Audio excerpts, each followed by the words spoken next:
Hello guys, and welcome back to another cold episode. On today's episode, we are back with Swordsoul. I decided to give this a test to see how well it fared in the current metagame, that filled with Splight and Branded and the like. Now, Swordsoul is notably still a very powerful deck. It basically has lost nothing since its release, and back then it was the best deck. So how well does it still fare, given no real changes in the metagame? Or at least for this deck. So let's quickly discuss what the deck does. It focuses on utilizing its Swordsoul monsters, the 4s and the 6s, to summon a token that is level 4 and a tuner to go into powerful synchro monsters. And notably, since they are worms, we can go into things like Chixiao or Baxia as our 8s, as well as powerful 10s like Changying or Baron. This allows them to just set up some pretty decent boards on top of having things like Blackout or additional hand traps as well.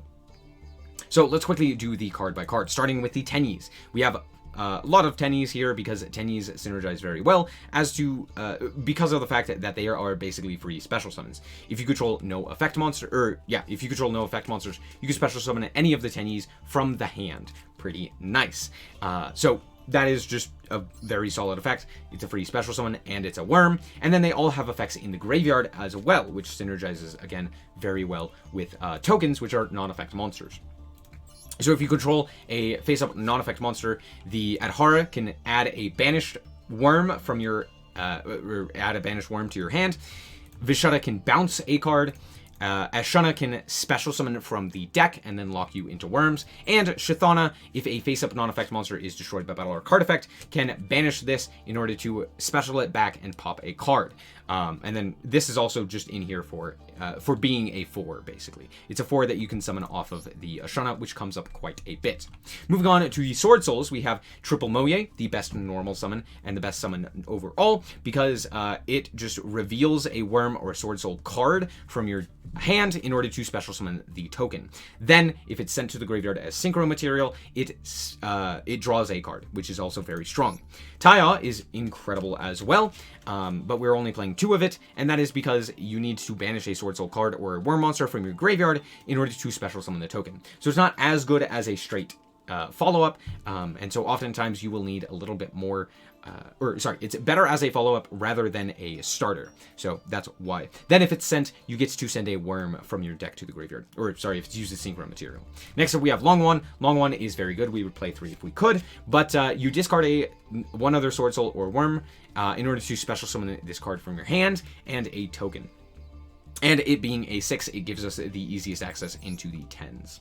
Moving on, we have also the Ecclesia. Ecclesia has the ability to tribute itself for cost in order to special summon out one of your Swordsoul monsters. So that's also very nice. And that is a quick effect, so you could potentially do this on the opponent's turn as well. And going second, it has a Cyber Dragon-like effect. You just special summon it if your opponent controls more monsters than you do. As for the rest of our cards, we are also running the one Protoss in order to search it off of the emergence. But Protoss is very good, locks opponents out of a specific type of monster as long as it is on the field. You activate it and lock them out. It also cannot be destroyed by card effect, so there's that. And so you can call Dark with this and lock your opponent out of summoning, or special summoning, I believe, Darks. Neither player can special summon them. So they can still normal, but they can't special summon them. And then on top of that, it's just a big body that's easy to summon. Seeing as how it just requires 3 monsters with different attributes, and we are playing a whole bunch of different attributes. Seeing as how all of the Swordsouls and Tennies are different attributes. Very nice. Moving on, we have the Triple Emergence, which just adds a Swordsoul from your deck to your hand. But if you control a synchro, you can add a worm instead. Also, if it's banished, you can modulate a level by 1, which is pretty nice. Sacred Summit has the same banish effect, but it also has the ability to revive a monster from the graveyard. And if you control a synchro, it's a worm instead of a Swordsoul. Next up, we have the Heavenly Dragon Circle. Tribute a worm monster at quick effect speed. This helps dodge like imperms or effect failures, which is very nice. And then add a worm from your deck to your hand. Any worm. Just any worm. Just tribute a worm, add a worm. This allows you to grab things like Long One, add Protoss, add Ashana, add another normal summon, just incredible. We're only playing 2 though, because it can be a bit dead, as it doesn't really help you like start your combos. It's more of 2 dodge combos, but we also have things like Called By and Cross Off that. Then of course we have Blackout as well. Blackout is able to banish in order to, target a worm and to target 2 cards your opponent controls to destroy them, and then if this card is banished, it summons a token, which is very nice. As for the rest of the cards, we're playing triple Maxi, triple Ash Blossom, double Nibiru. Nibiru is very good when people aren't expecting it, and people aren't expecting it, so right now it's very strong. We have the 1 Harpy's Feather Duster, the double triple Tack, the double Called By, and the 1 Crossout. As for the extra, we are playing 1 Yazi. Yazi is insane. It's it's untargetable, while also being able to destroy a card and then float into either the Moye or the Taya or whatever you may want. Baxia is also very good. It spins cards to the deck, so it puts them back into the deck when it's synchro summoned, and it can revive something from the graveyard as well. We then have Draco Berserker. Draco Berserker is pretty good. It banishes a monster if it activates its effect, and then on top of that, you have the ability to kind of walk over most things. If you attack something, you gain attack equal to the attack of the monster destroyed in battle, and then you can make another attack on monsters, which is very strong for OTKs. We have Dragite because it's a spell trap negate, and since Moye and Shithana are waters, we can go into this and have that negate, which is very nice. And it's a generic 8. We have the double Chi-Xiao, the 1 Chao Fang. Oh, sorry. Chi-Xiao searches on summon and banishes in order... You banish a card, a Swordsoul or a Worm from your hand or grave in order to negate a monster effect, which is very nice.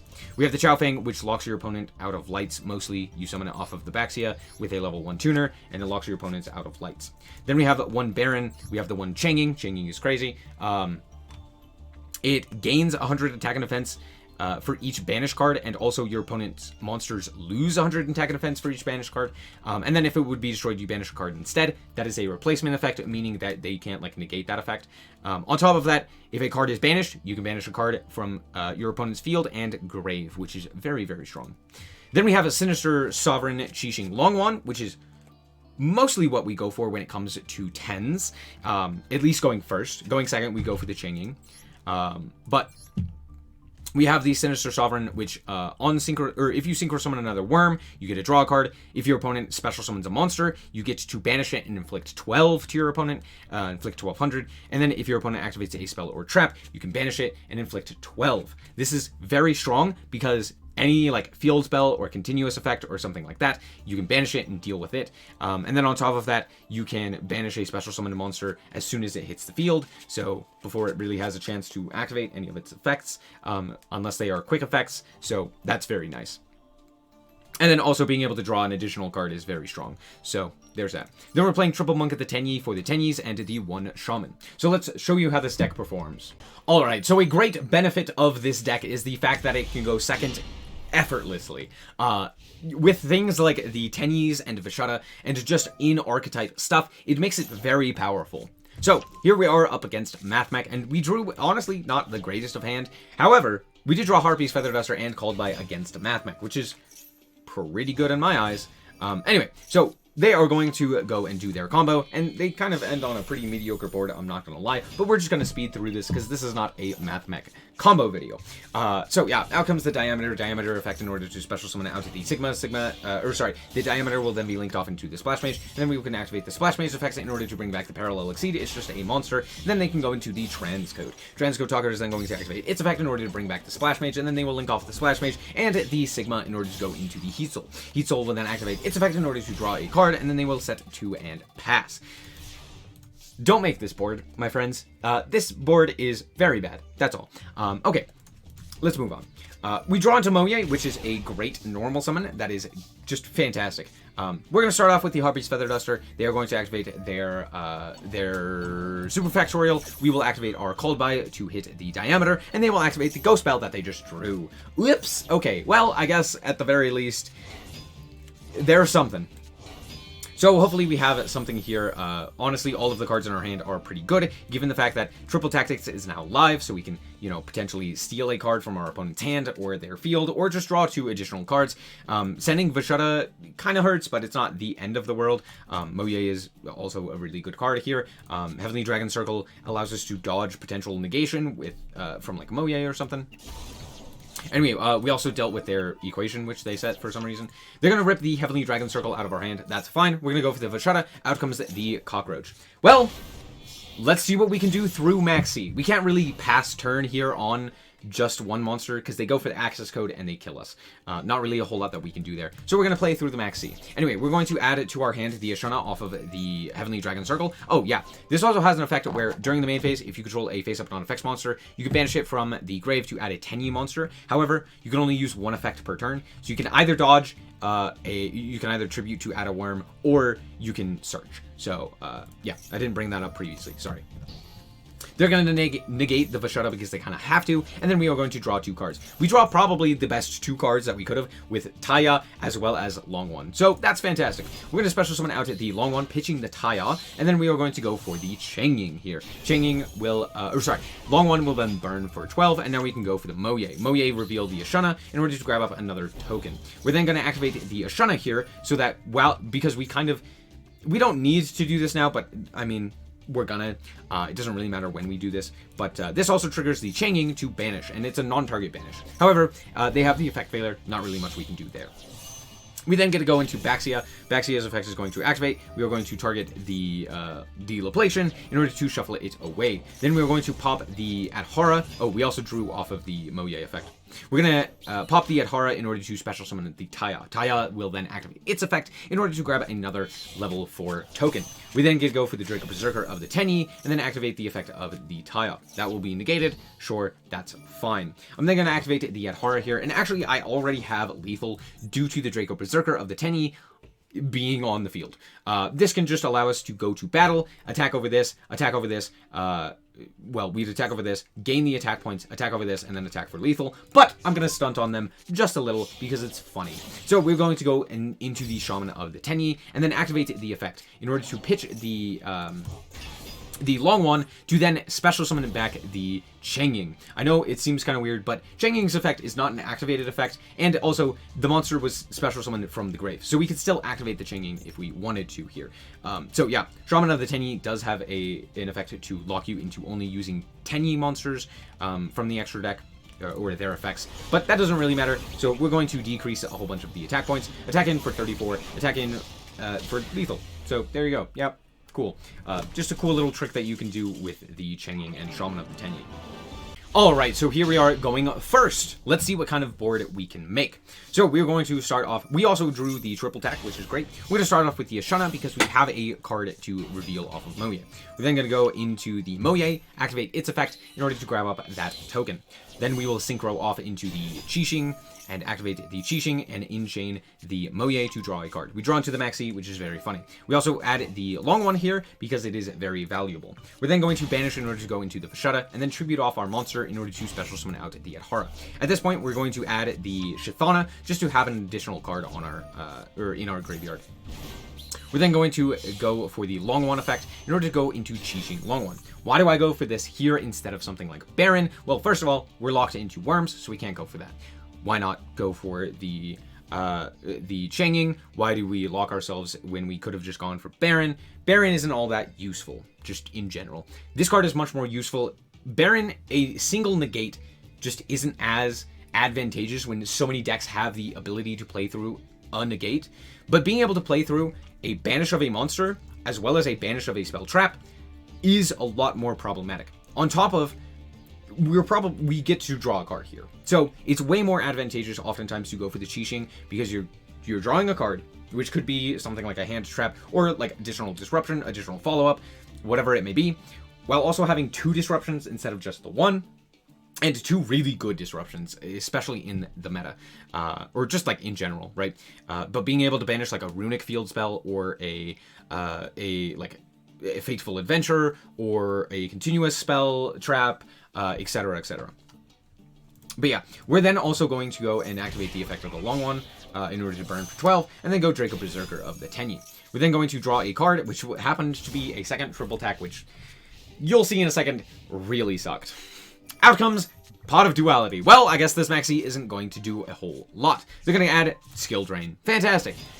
And out comes the Inspector Border into Card of Demise. Fantastic. They're going to pop our card and banish 4. That's fine. Then they're going to go for the Smiting Storm in order to banish a few more. And, of course, it is the Runic Fountain. Of course, I'm not letting that resolve, and this is where Sinister Sovereign is freely strong. So we just get to banish that for free. They don't really have any recourse. We draw into the second maxi. Man, these draws are terrible. That's fine. We're just going to go straight to battle. If they have nothing, we win the game. They're going to go for the Skill Drain. We already knew that they had the Skill Drain. But out comes the second one. Well, alright. We're going to punch them for 1,000. And then we're going to activate its... this is a mandatory effect activation. But out comes the Freezing Curses. Well, that kind of sucks. We draw into the Blackout, which is fantastic. But yeah, out comes Gary. I can't attack into this. If I attack into this, they just pop my field, and it's a bad day. So I'm just not going to. Having the 3 monsters is more advantageous for me here, and they are just going to skip the battle phase. Now we get to go for the Blackout. I'm going to hit the 2 unknowns, and this was a mistake. Realistically, I should have hit the Skill Drains. Just get rid of them. It's much better, and then we can burn with Sinister Sovereign. But alas, I don't, because honestly, I can deal with the 2 Skill Drains as long as they don't have more Runic cards. And alas, of course they do. They're going to pop our Draco Berserker, and then just proceed from there. Also, the other card was Unending Nightmare, which isn't really going to be all that good. And we just draw into Cross Out. I drew terrible this game. And had I drawn even remotely better, I think it would have been a little bit more advantageous for us. But alas, we draw into Ecclesia. Ecclesia actually does something. We're going to normal summon it and just proceed to the end phase. Again, not really a whole lot that I could do here, but that's fine. Anyway, main phase 1, they're going to set another card. Sure, that's fine. Again, I can't really do anything. However, notably, Ecclesia can activate its effect and resolve it due to the fact that it tributes itself for cost. That's why I brought that up earlier, so it can play under Skill Drain. Anyway, out comes the Protoss, just because we can. And then they're going to protect it with Slumber. They're Gary. That's fine. Again, I'm just going to pass. I can't really do anything. If we deal with Gary and they have another Runic card, like if this is another Runic card, I just lose. So there's that. We draw into Ash. Again, just terrible draws. I normal summon the maxi here. Why? Because if we actually go to battle here, we attack in with the Ecclesia. They activate the effect to pop the Sinister Sovereign. We still have lethal on board. So that's kind of what I'm doing there. Out comes the Revelry, though, and we're locked into Worm types. But that's okay. We're going to tribute off our monster in order to go into Taya. Now, I should have done this ages ago. Why? Because Taya can activate its effect in order to banish the Blackout, which then gets us a token, which would have solved the issue way earlier. I legitimately just forgot that Taya banishes for cost, and that we actually had Blackout in Grave. This was a just annoying game. So yeah, but we also then get to go at Hara to add back the Yashuna, and then we can go for the Vishada to bounce their monster, and then, we went for the Heavenly Dragon Circle there to grab the Yashuna. Then we can go and grab up the Long One, which we could then use to burn our opponent for an additional amount of damage, and then just, you know, continue summoning from there. We can go for an 8 and then into a 10, and then we have 4 monsters on field under Skill Drain. Doesn't really matter. Cool, good game. Alright, and here we are once again going second, and hey, is that Nibiru? I'm sure it will come up. So, this is honestly a pretty good hand. I mean, we drew Maxi, so cool. Anyway, they're going to activate their effect in order to grab up the Aluber effect in order to grab up the Branded Fusion, and then they're going to activate the Branded Fusion, and I will chain the Maxi. And it resolves. Hip hip hooray. Yay. I know, it's a Maxi replay, but this is against like one of the best decks of the current format, and so I did want to show you. And they play very well under Maxi. We're only going to draw 2 cards here, and then they're going to have a pretty standard board. They're going to activate the effect, though, which do keep that in mind, because it will come up later. So yeah, their Mirror Jade is now offline for my turn, and they're going to set the Branded in red. So there you go. We do have 7 cards to start, which is 1 more than normal. So again, it's a little annoying because it's not like Maxi or something, but hey, imagine if we had Ash. Anyway, we're going to special summon out the Vishada, which was the last card that we ended up drawing. So there you go. They're going to then go for the Branded Banishment. I'm not going to allow them to fuse off with my monster and force them to basically utilize their own Mirror Jade. So we're going to activate the Heavenly Dragon Circle. I don't go for the Called By here because we know that they have the Branded in red and they don't have another target here. So yeah, them banishing Tragedy kind of doesn't do anything here. Anyway, out comes Dragostapelia. activate the effect of the tragedy to add ad libitum. Well, that kind of doesn't do anything. Don't know why we're not grabbing Aluber, but that's fine. We're gonna go for the Moye, reveal the long one, which they know about because we searched it off of I think it was, oh, we added it off of the Heavenly Dragon Circle. Anyway, they're going to negate the Moye. That is totally fine with me because now we can go for the long one here. They're going to shuffle away some of our monsters as well as their own banishment, and that's totally fine. We at least get the token and the ability to go for a 10. Or we can normal summon the Yadhara and go for Yazi here. So we're going to go for the Yazi here. We're going to activate the effect of our long one to burn for 12. We're going to pop our own Yazi and the back row, and then go into Taya. Taya effect will then activate, and we will banish our long one in order to grab another token. The token will then be used to go into Baxia. Baxia's effect will activate, as well as chain blocking the Taya, which will then dump the Ashana. Now, previously, we didn't use the Ashana because it was shuffled back. So we still have access to the Ashana, so we're going to go and special summon out that other 4 that we have. Out comes the Chi-Shao, and then we can activate the effect of the Chi-Shao in order to grab Emergence. Now we can activate our Baxia in order to special summon out. We could have special summoned the Taya here and just gone straight for lethal, but I'm going to do something funny. We're going to special summon out the Shithana here, and then we're going to search out our Protoss. We can then go for the Protoss in order to just have Protoss on field, just in case they had something like Battle Fader. We could still play and basically lock our opponent out of the game by preventing them from special summoning a Dark Monster. But alas, lethal. So there you go. Alright, so we're back with the deck, and in all honesty, this deck is very strong. I still think that this... I should mention, I went basically 12-1. I did get, like, DDoSed or, like, disconnected from the game in one of the matches, so technically it's 12-2. But I did go pretty well with this deck. I went 9-0, just straight up. So, yeah, this deck is very strong. It's still competent. It's still very good.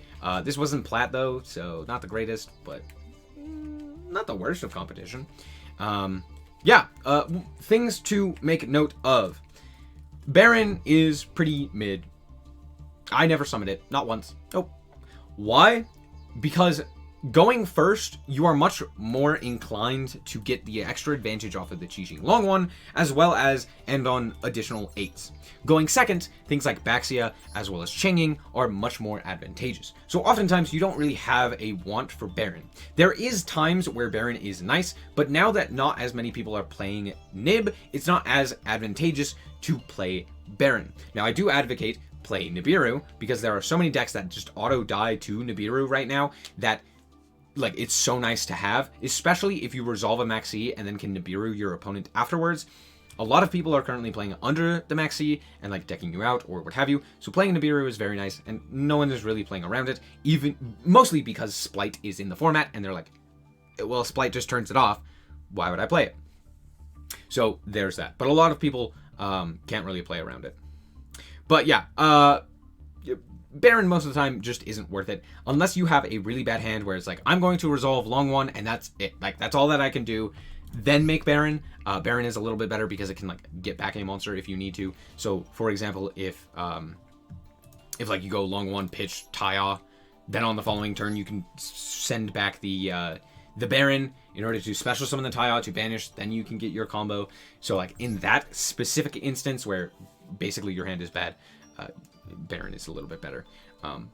But, like, even if you just have, like, imagine if you have Blackout and a way to get to a 10. Yeah, just make Changing. Most of the time, it's just better to make the other 10s. Baron's still good. If you are, for example, in a best of 3 with side decking, then it is better to go for Baron because people will have more Nibirus and stuff like that, and more targeted hate. So you can go, like, normal summon Moye, activate the effect, reveal long one, pitch a card in order to special summon, and then go into the Baron on summon 5 so that you can play around the Nibiru. That's all. Anyway, that's going to be it for this episode. I hope that you guys did indeed enjoy. If you did, like us very much, so appreciate it. And if you want to check out more content like this, as well as more Yu-Gi-Oh!, then just be sure to subscribe. Anyway, thank you guys so much for watching, and remember to always stay frosty. Bye-bye.